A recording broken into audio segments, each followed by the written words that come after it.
ਲਾਹੌਰ ਚੱਲੀਆਂ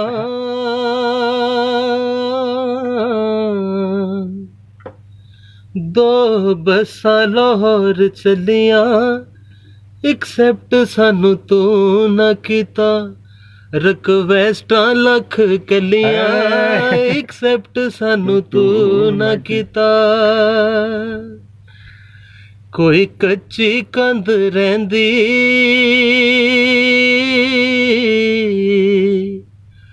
ਕੋਈ ਕੱਚੀ ਕੰਧ ਰਹਿੰਦੀ ਐਕਸੈਪਟ ਤੈਨੂੰ ਕਿੰਜ ਕਰਦੀ ਸਾਡੀ ਲਾਈਟ ਬੰਦ ਰਹਿੰਦੀ ਐਕਸੈਪਟ ਤੈਨੂੰ ਕਿੰਜ ਕਰਦੀ ਟੱਪਾ ਤੇ ਜਵਾਬ ਟੱਪਾ ਇੱਕ ਮੈਂ ਤੁਹਾਨੂੰ ਸੁਣਾਵਾਂ ਜੀ ਮਈਆ ਟੱਪਾ ਮੈਨੂੰ ਚੇਤੇ ਆਇਆ ਤੁਹਾਡੀ ਗੱਲ ਸੁਣ ਕੇ ਔਰ ਸਪੈਸ਼ਲ ਤੁਹਾਡੇ ਵਾਸਤੇ ਤੁਹਾਡੀ ਬਲਕਿ ਤੁਹਾਡੀ ਖੂਬਸੂਰਤ ਆਵਾਜ਼ ਔਰ ਤੁਹਾਡੇ ਖੂਬਸੂਰਤ ਦਿਲ ਦੇ ਨਾਮੇ ਸਪੈਸ਼ਲੀ ਕਿ ਅੱਗ ਬਾਲ ਕੇ ਸੇਕਣ ਦੇ ਅੱਗ ਬਾਲ ਕੇ ਸੇਕਣ ਦੇ ਰੱਬ ਤੈਨੂੰ ਹੁਸਨ ਦਿੱਤਾ ਸਾਨੂੰ ਰੱਜ ਕੇ ਵੇਖਣ ਦੇ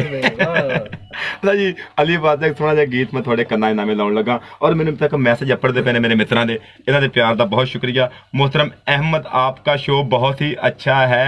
मैं फर्स्ट टाइम सुन रहा हूँ बहुत शुक्रिया अहमद जी लव यू थोड़े प्यार का बहुत शुक्रिया अस्सलाम वालेकुम कोई अच्छा सा सॉन्ग प्ले कर दे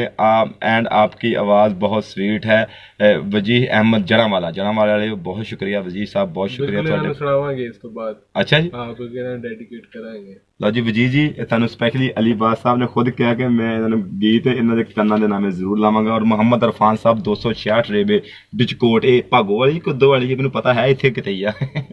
बहुत शुक्रिया साढ़े नाल जुड़े हुए ने और सोनी 164 रेबे महेश मलिक जी बहुत शुक्रिया जाहद मलिक साहब लव यू थोड़े मैसेज बार बार पढ़ते पे ने बहुत ज्यादा होंगे पे ने थोड़ी मैं फोन कॉल आती पई है थोड़े प्यार का बहुत शुक्रिया